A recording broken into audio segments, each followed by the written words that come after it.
Neon glows, every block tells a tale the whole city knows. Rhythms in the shadows where the cold wind blows. Life's a gamble on these streets, anything goes. Boom bap echoes through the alleys at night. Soulful samples lift the darkness to light. Deep kicks pound like a heartbeat fight. These gritty vibes keep my story in sight. Paint the struggle and climb. The clock keeps spinning but I'm owning my time. Words like puzzle pieces fitting tight in the rhyme. Snares punch louder than the city's own chime. Boom bap echoes through the alleys at night. So, am ajuns acum, am ajuns aici, acum mergem înspre munte. Să vedem ce se întâmplă, sper să fie interesant. Am uitat să închid mașina, 2 secunde vă rog. Bun, am ajuns acum la începutul muntelui și apoi intrăm pe teritoriul ăsta nebun. Îi dăm ușor, ușor înspre acolo, vedem cum este. Așa, uitați și cum arată.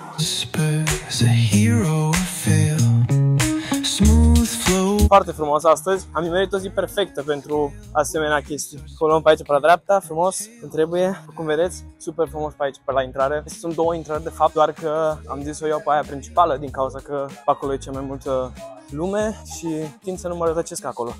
Bă, sper să țin bine asta. Îmi doare mâna, nu știu cum să vă zic. Uitați cum arată orașul vechi, în partea asta așa. Sunt foarte multe construcții și nu prea e mare chestia acum. Toată lumea se uită super ciudat, mai ales când vin din față, din spate nu se uite că nu vor să apară pe cameră, ce probabil. Da, na, asta este riscul. Sper să nu mă aud acum în continuu gâfâind și toate astea. Mă grăbesc, am pus parcarea și la 2 și ceva trebuie să mă întorc înapoi dacă nu-mi dă amendă. Deci trebuie să am grijă. Dar vedeți, voi mări și pentru asta. Sper să nu dureze atâta, deja e 11 și ceva, nu știu cam cât o să dureze. Bine, ui, și am ajuns la intrare. Cam așa arată intrarea.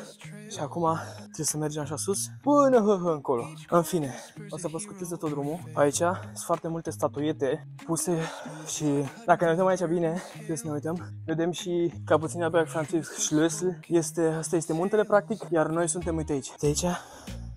Aici suntem noi, iar noi trebuie să ajungem tocmai pe, uite undeva pe unde ajungem noi. Pe aici ar trebui să ajungem noi. Deci avem ceva de mers. Uitați și statueta care ziceam. Alo, mai avem puțin de mers, nu mai avem mult. Până ajungem la punctul turistic în care puteți să vă tot Salzburgul. Și după cum am zis în primele din astea, primele clipe, asta e unde am mai fost pe muntele ăsta, doar că asta e prima oară când merg hiking. Adică strict pentru chestia asta, adică să mă duc, să ajung din punctul A în punctul B și apoi să mă întorc cumva.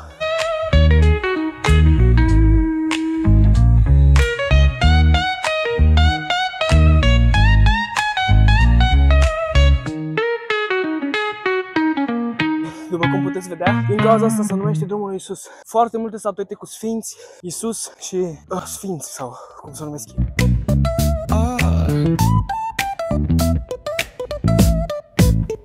Hit that baseline nice and slow. Talk box singing, let the rhythm flow. Palm tree swaying, do you feel? Și acum, oameni, una printre cele mai interesante momente ale clipului și este și una dintre primele. Am ajuns la punctul turistic aici și cam așa arată.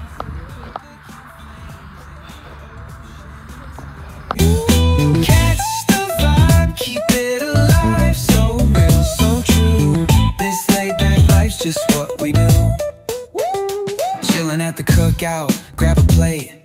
Got ribs, got wings, I just can't wait. Talk smack. Acolo e altă intrare pe care puteți să o luați. Pe unde am fost noi, pe acolo, pe undeva jos. Da, și uite pe acolo, dacă vă uitați bine, pe acolo am venit noi. Ok. Acum, bineînțeles, hai să facem un thumbnail. Ok. Bun. Perfect. Acum, ce mai rămâne e să trecem peste muntele ăsta. Asta o să fie cea mai grea chestie, sincer. Sper să se audă bine. Cea mai bună chestie ar fi să reușim să trecem peste muntele ăsta. Sincer, fiindcă e un drum destul de lung. Bine că mi-am luat ceva snack-uri cu mine și puțin apă.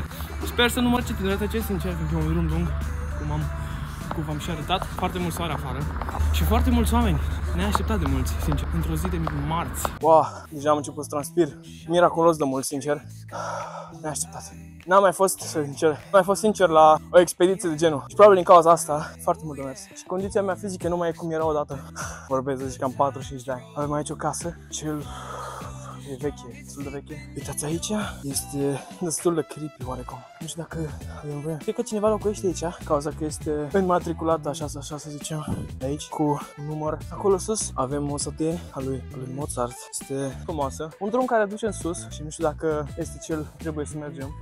Keep out, e bântuită safe. E safe bântuită. Acum continuăm iarăși, fiindcă, cum am zis, îmi expiră tichetul la parcare și o să trebuiască să plătesc mai mult. Chiar nu știu unde să iau. Fiindcă este practic un drum spre încolo și încă un drum spre încolo. Dar nu știu unde să iau. Fuck it, o să iau pe partea asta. Sincer, sper să iau bine. Bun, ok. Sper să mă țină bateria la barieră. Mai am încă una în schimb în caz de orice, dar sper să mă țină asta cât mai pot. Ok, deja începe să se întunece puțin situația și oricum, uitați-vă la piesa asta.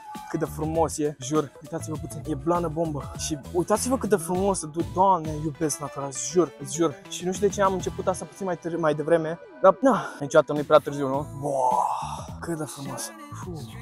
Uitați-vă doar, uitați-vă la pomi, uitați-vă la... Oh, ciulică!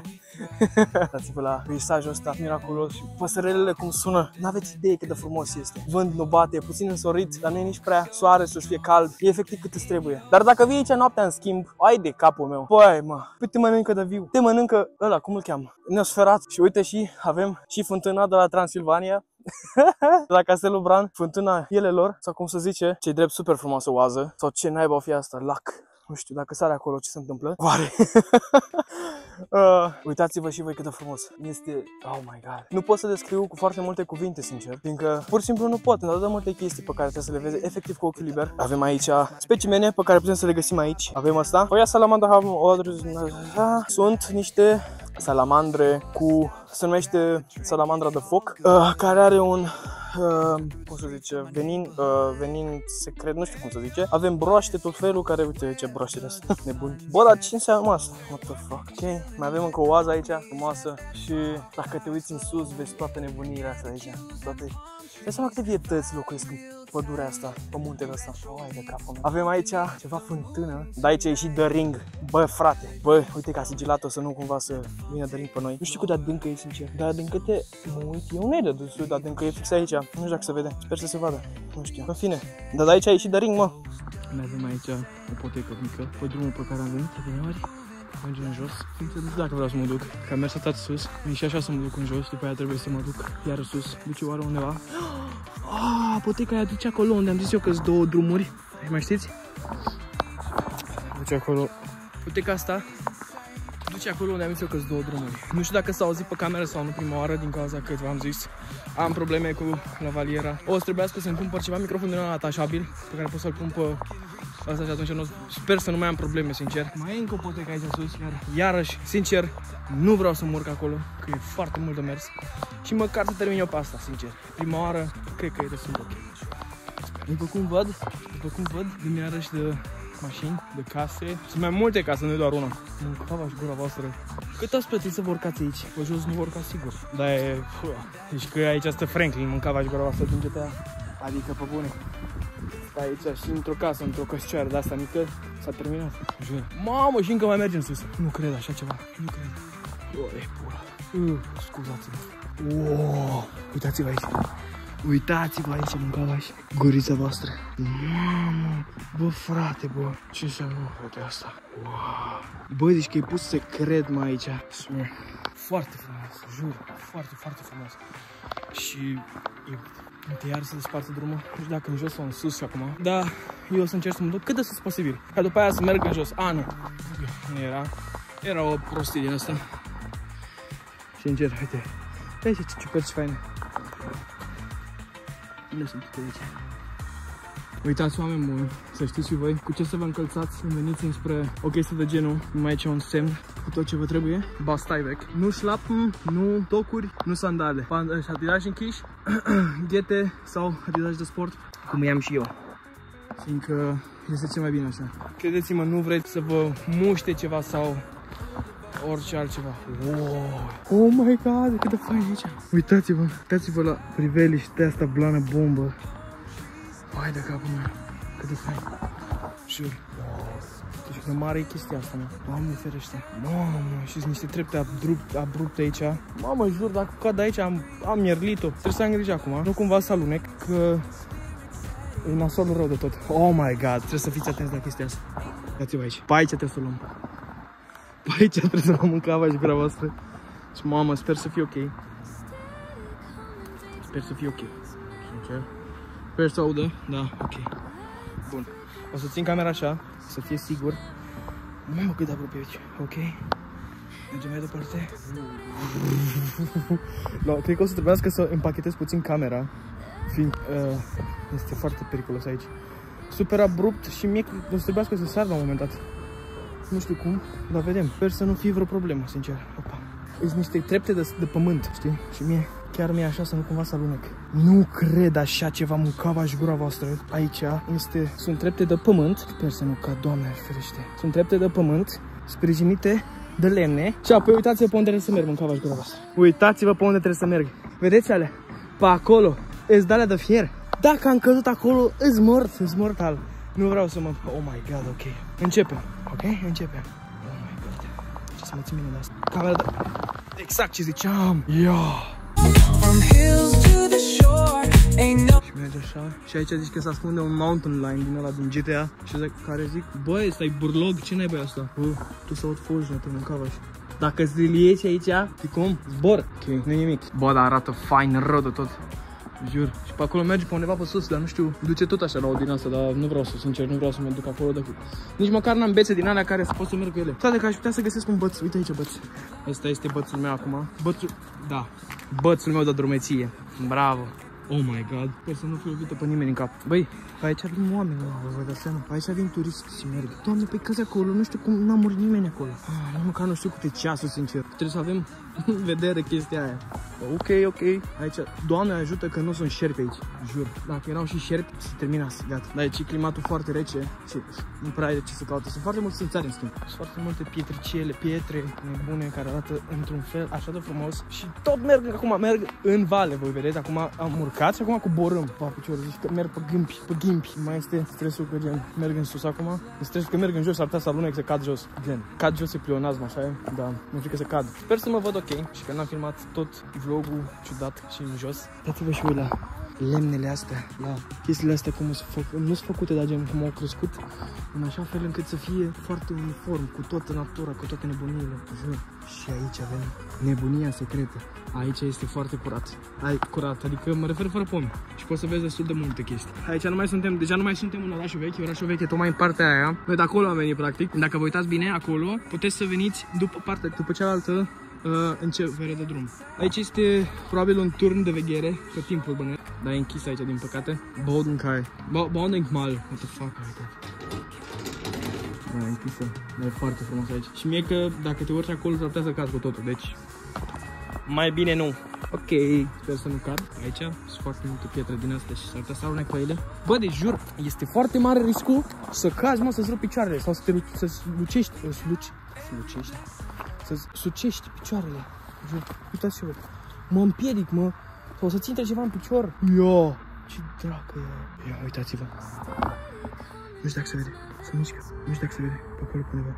Cea mai mică șopârlă vreodată în viață am găsit-o. Toți, să nu cumva să fii cu familia aici, că te mor. Acum arată ciudat. Pomii ăștia așa. Mă simt așa puțin la Indiana Jones. Oh my god, what the fuck is this?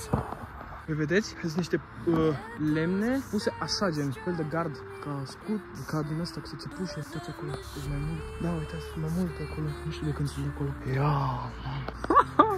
Bă, da, o fi creepy. Bă, o fi creepy. Sincer, o fi creepy. Bă, da, sincer, e blană bombă. Bă, nu știu dacă am luat-o bine pe aici. Este o scară, dar chiar nu știu dacă am luat-o bine pe aici. N-am mai fost pe aici. Trebuie să rupe asta cu mine. Bă, da, astea vin în... Uite capul meu. Dacă să rupă de asta, băi, nu știu ce să zic. Bă, e chestii pe aici. Continuu. Wow, mă, era cât pe aici să cade. Dacă m-am mai sus. Mi-e și așa, sincer, să urc, că sunt lemne vechi și nu știu cât țin. În sfârșit, un drum drept. Apreciez că nu mi s-a dus încă bateria la lumină sau la baterie sau la telefon. Wow! Nu mai avem mult, băieți. Încă puțin și ajungem. Alt din ăsta. Uitați, așa. Nu măcar mai pot să țin camera dreaptă cum trebuie. Băi, dar multe să urmă. Încă puțin. Ok. Cred că ăsta e cel mai înalt punct acum. Sper. Unde trecem acum? Da, cel mai înalt punct. Și uite acolo. Luăm încoace. Altă fântână, mâncava așa. Ia, mă. Asta e adâncă-s fac. Naiba. E în fundul muntelui. Normal că e adâncă. Mă, jos sunt roșu la față. Și eu sunt negru, mâncava așa. Băi, două morți. Pun pauză și o să vă revenim când o să încep să dau de drumul spre ieșire. Ui, jur, este mult de mers, dar mai avem încă 2 ore și aproape 3. Și bă, ce bine că nu sunt șerpi. Da, mi-e cam foame. Am să mic snack și cred că mai avem niște aversi să mă sanu mai mult. Hai, cum face? Ce faceți? Sunteți bine? Sănătoși? Mamă, cât de bună prostia asta. Nu dacă mă vedeți? Da, prostia asta e bună rău. Cu așa viu și așa poftă să mănânci. Doamne, mai greu. Tot aud albine și chestii. Trebuie să ne recuperăm forțele cum trebuie. Dar aruncăm după. Ok, let's go back. Aici o cetate, nu știu ce este, dar e super mare. Am renunțat la microfon și la lumină, în cauza că mi-e foarte multe din baterie și faza e că nu mai am multă baterie și de asta ar trebui să renunț. Dar mă aveți pe mine în schimb. Hei, cred că v-a săturat de mine până acum. Ok. Oh my god, cât de fain arată. Și că sunt în Jumanji, bă. Jur, cum trebuie să uit așa? Ok, și acum vine, practic, downfall. Gen. Ok, ușor. Este o priveliște magnifică. Acum suntem la gară, practic. Că vă uitați bine acolo, vedeți șinele de tren și toate nebunile. Și cum am zis, să ieșim pe partea cealaltă.